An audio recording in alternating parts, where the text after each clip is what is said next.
What's up, people? I'm Shaggy, the Opinionated Hippie. Gonna do a quick deep dive into Peter Gabriel's live albums. I did the studio albums years ago, did a top 10 song list, never got around to the live albums for some reason.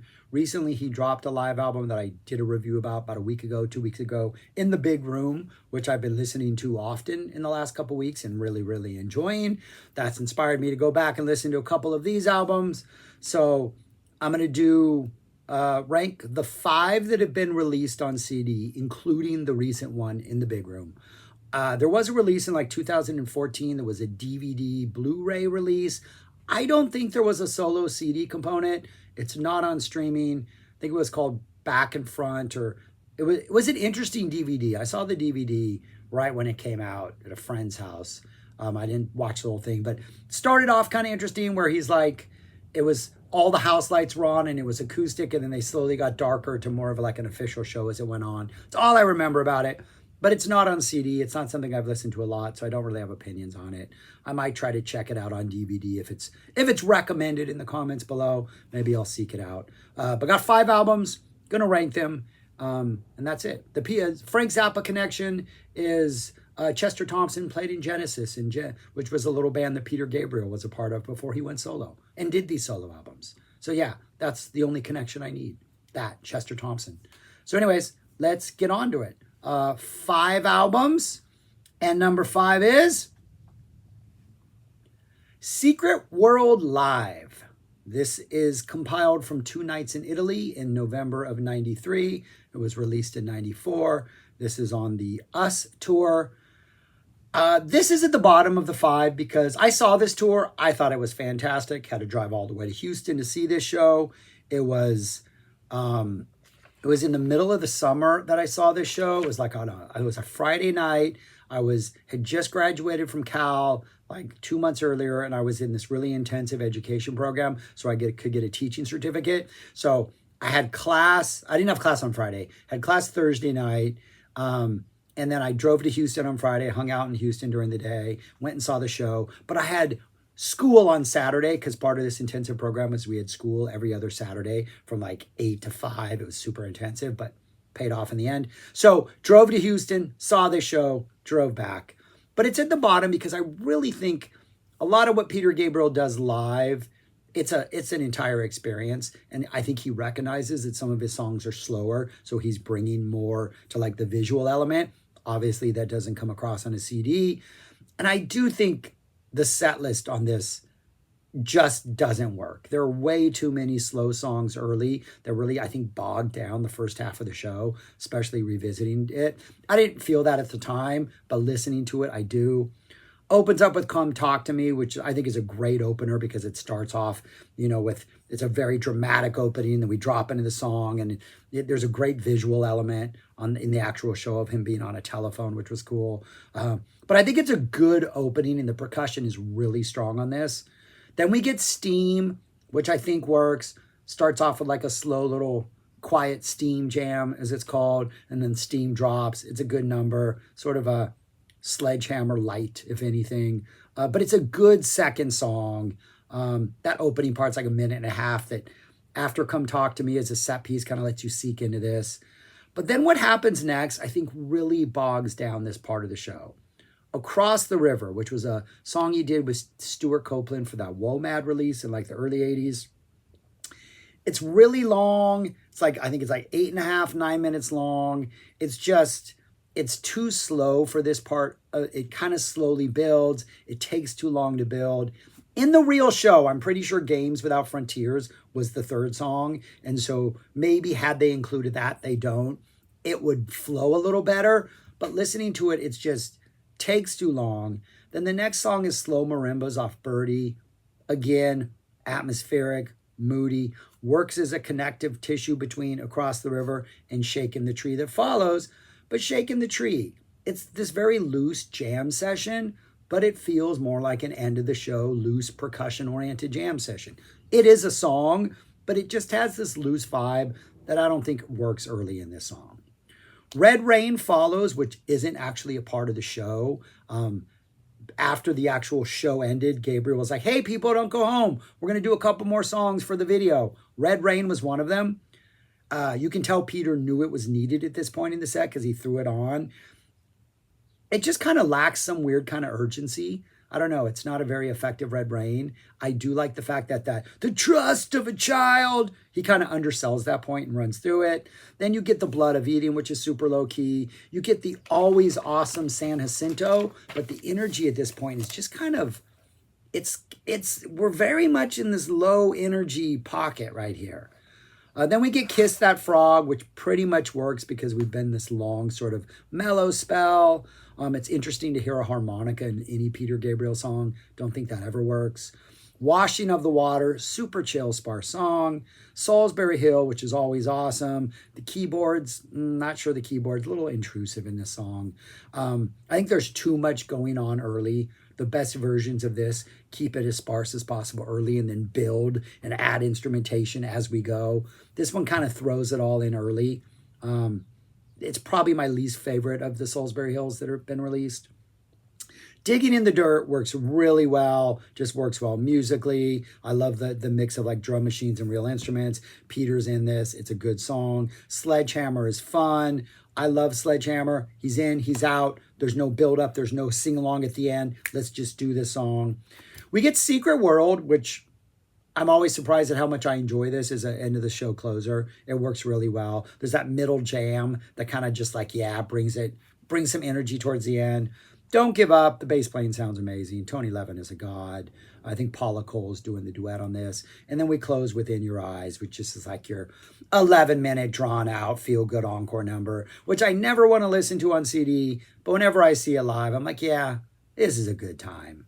It's not bad, but I do think it just starts slow. And it does have a lot of the same songs that the other ones have. So my number 5, Secret World live.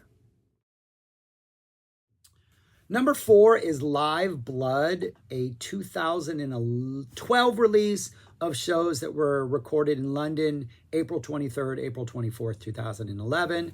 And this is one that's an orchestra, though there is a percussion section in this, so we get some percussion energy and a lot of voices. I think there's like 4 or 5 guest singers that bring a lot of vocal energy in a really good way. Some of this drags because it is orchestral.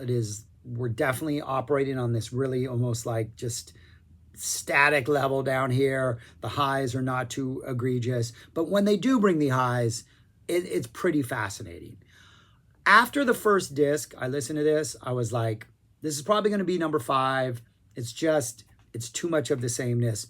But then I got to the second disc and I was like, yeah, that second disc is really good and has some really good moments. So it's like over 2 hours long. The songs are for the most part in the sequence that they were played. So if like something is towards the middle of the set, that's where it was. This is a compilation of both shows. And I think it almost covers all of the songs from both shows. There are 4 cover songs on here. This is one of the tours he did when he was covering other people's stuff, whatever those were called, and they're escaping my mind right now. Why are those albums escaping my mind? And I think those are the weakest things on here for the most part, just because he's reducing them all to this same sort of orchestral, us up type Peter Gabriel melancholy sameness that kind of doesn't work. But there are some interesting things on here. The opening Intruder completely works. That sense of isolation, that works. It really sounds more like a theme song to like a suspense movie than it does like the actual harrowing Peter Gabriel 3 version, but it absolutely works. Wallflower is next. Fantastic choice. Just completely somehow with an orchestra lacks that awesome uplifting swell that occurs at the end of the studio version. So while it's great to hear, I don't think it delivers. The Boy in the Bubble, Paul Simon, way too sparse, lacking the bounce. He's trying to highlight more the lyrics more than the energy of that, but I think that's what makes it work. Après Moi, Regina Spektor song. That piano opening in the beginning he does with the strings, really busy. That actually kind of works. Kind of interesting. Orchestration's doing a lot. Yeah, hit and miss on this one. The Drop works mainly because it's following Après Moi. But again, there's not much to this song. but it works because of what it's paired with. Washing of the Water, it's nice to hear the duet. I think his daughter Melanie is duetting with him on this. But still, it's way too much of the kind of the same vibe. Book of Love, cover of the Magnetic Field song. And the first line of the song is the Book of Love is long and boring. I think this version is long and boring compared to the more acoustic bass, really baritone version of the original. So, Darkness, we get a version of that, which sounds good. It works. I think the orchestra sells this. I don't think it's as effective as the studio version, but it's still pretty good to hear. The Power of the Heart, a Lou Reed song that Lou Reed wrote for, if I get this right, a Cartier, the diamond jewelry. He wrote it for a CD that they made to advertise their product. This is probably the highlight of the first disc, or one of the highlights of the first disc. This is a pretty good cover. Not a song I'm really familiar with. I kind of enjoyed this cover. Biko is next, which kind of works. There's some string bass doing the percussion motif at the end, which I think is kind of cool. And the actual real drums don't enter till the very end. Kind of works. And then San Jacinto closes out, which is always just absolutely beautiful, though it feels like it's lacking. We're not getting a long buildup in the beginning, which I like about some of the other live versions, as it kind of simmers before Peter steps on. Not a horrible first CD, but it left me a little like, not really sure what I'm excited to go back to. Second CD slays. Digging in the Dirt. A little bit of bounce in there. It's nice vocal. Really kind of works. I like this. Signal to Noise. Awesome. Sounds ominous. That build that we use to get to the noise part as we go from signal, that sort of escalation of energy and sound, and absolutely fantastic. Kills this song. Beautiful performance. Downside Up helps that it's a duet. Feels a lot more whimsical than the OVO version, or even the other version that I'm going to get to in a couple tracks. Feels almost Disney-esque and like a 50s Disney type soundtrack. Kind of interesting, but it kind of works. Mercy Street. When he announces this and the audience doesn't scream like crazy, I'm utterly confused. Mercy Street, it's just a perfect song in any form. Perfectly gorgeous, fragile, delicate, works. Rhythm of the Heat. I have to admit, I was worried about this one. I didn't think this one would deliver, but somehow it works. It sounds as mysterious. The energy is fantastic. That drum percussion jam at the end is just a lot of interesting sort of like menacing bursts of other things. Inspired rendition of Rhythm of the Heat. Blood of Elin. It's a love song. It's beautiful, but again, it just brings down the energy too much. Red Rain. This might be the best live version of Red Rain that's in all of these releases. I think it just works. It delivers. It brings the energy. It's kind of a fun arrangement. It kind of works. Then we get Salisbury Hill. I think there's a tuba that's pretty prominent. Some nice piano action. This feels more like a march towards the future instead of a happy skip like I think other versions, or riding your bicycle like the Growing Up Live version. So it's interesting. It feels big. It feels grander than other versions and not quite as free-spirited, but still there's this awesome momentum. Amazing song. In Your Eyes, which is just in your eyes. A lot of guest vocalists. Don't Give Up, which is pretty beautiful. Love the bass parts in this. And then The Nest That Sailed the Sky, which is just like this super creepy, quiet, sailing away type thing from OVO. But yeah, and then the arena intermission music comes on, or the arena end of show music comes on, and it's kind of jarring. The second disc of this, I think, is absolutely fantastic. The first disc, not quite as strong as its momentum. Second disc is fantastic. So I would have this at number 4, Live Blood, which means number 3 is the one I just talked about, which I'm not going to go into as much as I did on the video. In the Big Room. This was from a show way back in 2003. It was like a private show. It feels like a private show. But Peter Gabriel is someone who doesn't necessarily need to feed off the energy of the crowd to make an absolutely beautiful live performance. That's what this is. Excellent stuff. Stuff that is not on other releases. Burn You Up, Burn You Down, which would eventually drop on a Greatest Hits album, but which is absolutely fantastic. More Than This, absolutely great choice. We get a Games Without Frontiers, which has been left off a couple other releases, even though it was played. Downside Up, another great Mercy Street. Darkness, Digging in the Dirt, again, bringing it. This is a good live song. The highlight of the release, The Tower That Ate People, fantastic, fantastic, fantastic. San Jacinto, Shock the Monkey, which sounds amazing. Signal to Noise, which again does a really good job of progressing from Signal to Noise. The always enjoyable Secret World. Father Son, nice little piano ballad, works really well before the closing In Your Eyes. The only thing missing from that show that's not on the release is a Salisbury. No, Salisbury Hill was on there. Is a Sledgehammer, I think, was the one thing that was missing. But other than that, you get the entire. No, it's missing a Salisbury Hill. Other than that, you get the entire show. But yeah, I talked about that elsewhere, but that's a really strong recent release. Maybe recency bias is seeping in, but I don't think so. Sounds perfect. The performances are fantastic. The mix of old, new, unreleased, all that kind of stuff, or not unreleased, but not on a main studio album release. Fantastic. But yeah, that would be my number 3 in the big room.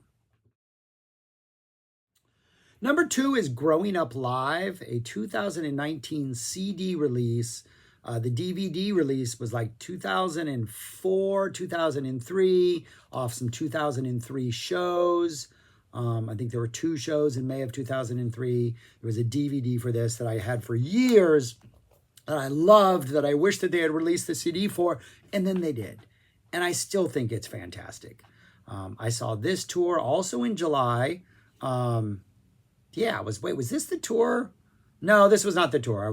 That was just something else. But I saw this in July too. But it was earlier on this, whole different set of songs, or at least a whole different order for the songs. But I think it was the same tour, just the U.S. version.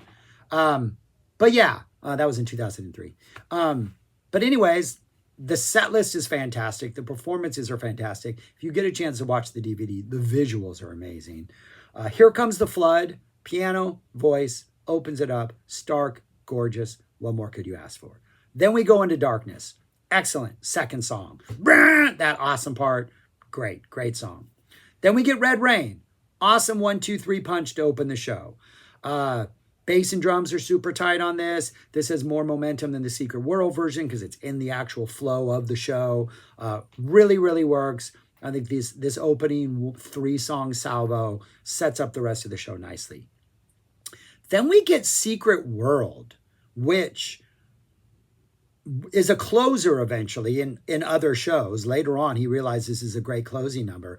It's really kind of cool to hear this in the middle. You get that little upbeat middle jam. There's like this David Rhodes-led guitar energy at the end that really works.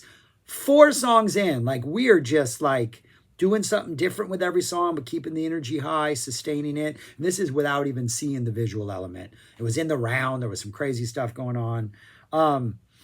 Next, we get Sky Blue featuring the Blind Boys of Alabama. Super chill, but the singing is beautiful. Downside Up. I think this is a duet. I think this is with his daughter.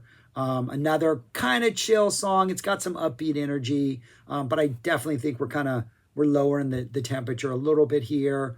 And then we get the Barry Williams Show, which is just kind of a nice little set piece, kind of a fun song, kind of his version of like Don Henley's Dirty Laundry. Really good energy. I like this song.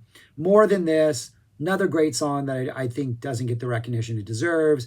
Digging in the Dirt. Once again, this song delivers. That sort of techno groove with real instruments, absolutely fantastic.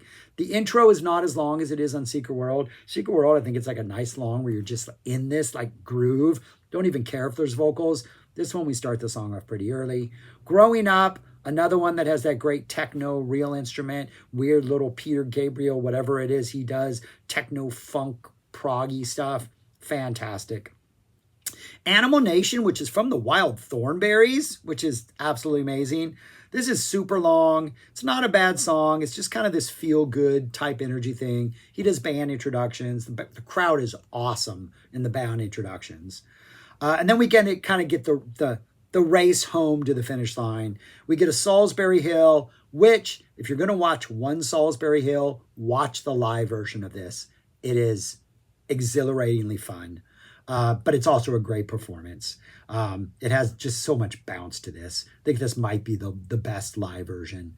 We get Sledgehammer, which is pretty cool. This has a cool fake intro where they do kind of flesh this out. It's like doom, doom, doom, doom, doom, doom, and the crowd is singing the ba-da, ba-da, like they know it's coming and they're singing along. And even when it drops, like a minute and a half in it, absolutely amazing. Tony Levin sounds fantastic. We get Signal to Noise next, which I think it's a great performance of Signal to Noise. This is definitely an epic song. I don't know if it belongs here. Feels weird coming after Sledgehammer. I think maybe they could have bumped it up before Salisbury and let this energy kind of flow better. I think it would have worked. Still good. We get your In Your Eyes, over the top, extended performance. And then this time, instead of Father to Son, into In Your Eyes, we get In Your Eyes, and then we close out with the piano voice, Father to Son, which bookends the show really nicely as he starts on a piano with just his voice, ends on a piano with just his voice. It's a great listen. It's a great set list. It's great sound. It's great performances. This is a fantastic album. My number 2, Growing Up Live, which means my number 1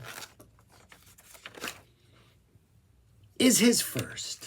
The OG original live album from Peter Gabriel, Plays Live. Did not see this tour, unfortunately. I think this came around in it's from a 1982 show, was released in 83. I was not yet into Peter Gabriel enough to go see him live at this point. So sadly, I missed this. The highlight of this album, other than the songs that are on the track list, Jerry Marotta on the drums, Jerry Marotta on the drums, Jerry Marotta on the drums. Epic, epic, epic. Just absolutely fantastic. For the most part, the set list is he would generally play the same 3 or 4, I think it was the same 3 songs on every show, and then kind of mix things up. We get the 3 songs that would open up, and then we're kind of jumbled from there on out. Usually the end of the show is the same. That last CD, or the last half, if it's an album, the last side of music replicates an actual side of songs.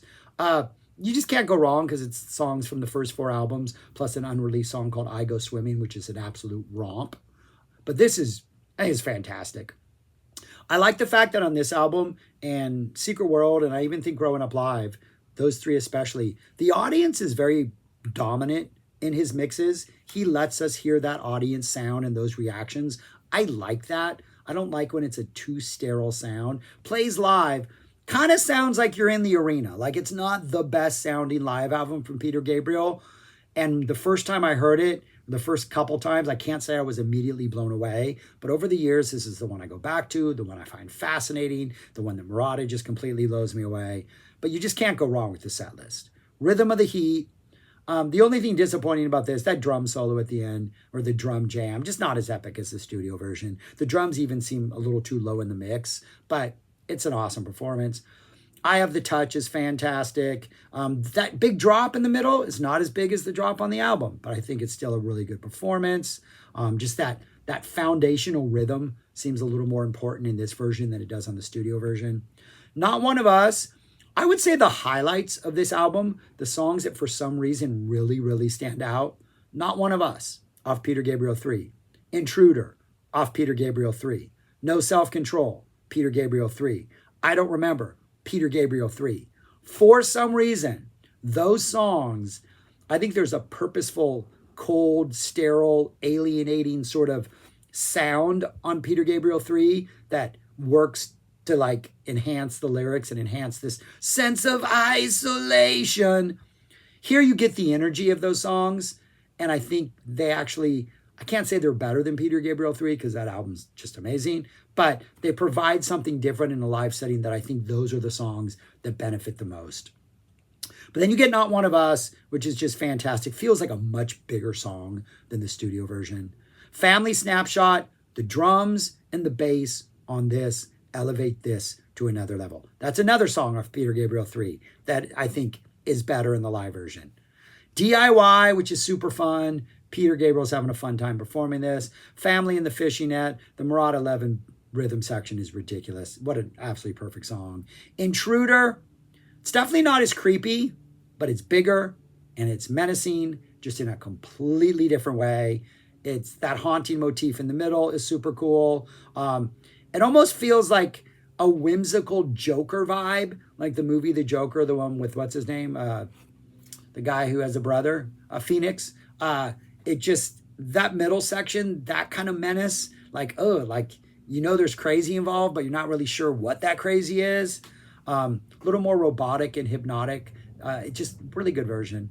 I Go Swimming, this bump, bump, bump, this bass-driven romp that's pretty much just about going swimming. That is a good time. Then we get San Jacinto, always beautiful. Salisbury Hill, momentum steadily builds over the verses as it should. No self-control, absolutely amazing. It really takes the weird momentum after Salisbury Hill to a different, darker place that works really, really well. I don't remember. The bass opening with Levin is absolutely fantastic. Just absolutely amazing. Good song. Shock the Monkey. I love Shock the Monkey. I love the rhythms in this song. I think this is a great song. This is a song that got me into Peter Gabriel. Humdrum. Great choice. The ending of this is fantastic. Levin's playing is absolutely fantastic. This is just such a weird, proggy song. Awesome song to include on here. Then we get On the Air, a little more guitar energy. Levin is super busy in this thing. The last minute and a half is just Levin kind of building the energy and building the energy and building the energy. Absolutely fantastic. And then we close out with an We get a Biko chant to close this out. Yeah, the rhythm section kills on this. The track list is impeccable.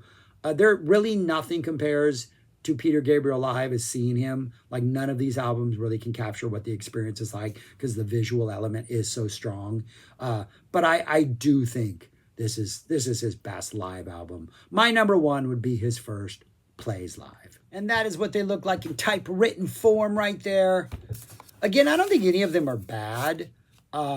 Secret World Live, I just think the first half is just a little too slow for me. It's a good listen if you're driving late at night in a car. You know, that's when I would pull this out, when you're just, you know, kind of laid back. You're not going to fall asleep, but you just want to enjoy something that's a little more subtler. I feel that's where Secret World Live is. Kind of the same with Live Blood. The second disc on Live Blood is a beast.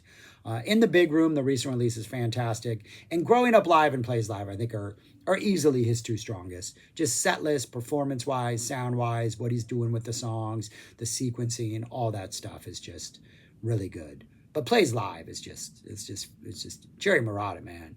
I mean, Tony Levin's great on all of these, but Jerry Marotta, I hope I'm saying his name right. Otherwise, it's a lot of mispronunciation. All right, that's all I got. Thanks for watching. Let me know your thoughts on these albums, on Peter Gabriel, on Peter Gabriel Live. You know how those things work, people. I think I got them all. I don't think I missed anything, right? Other than the DVD one I'm not going to do. At least not now, not here. All right, I'm rambling. Subscribe, like, share, comment. Thanks for watching. Peace. Talk to you later.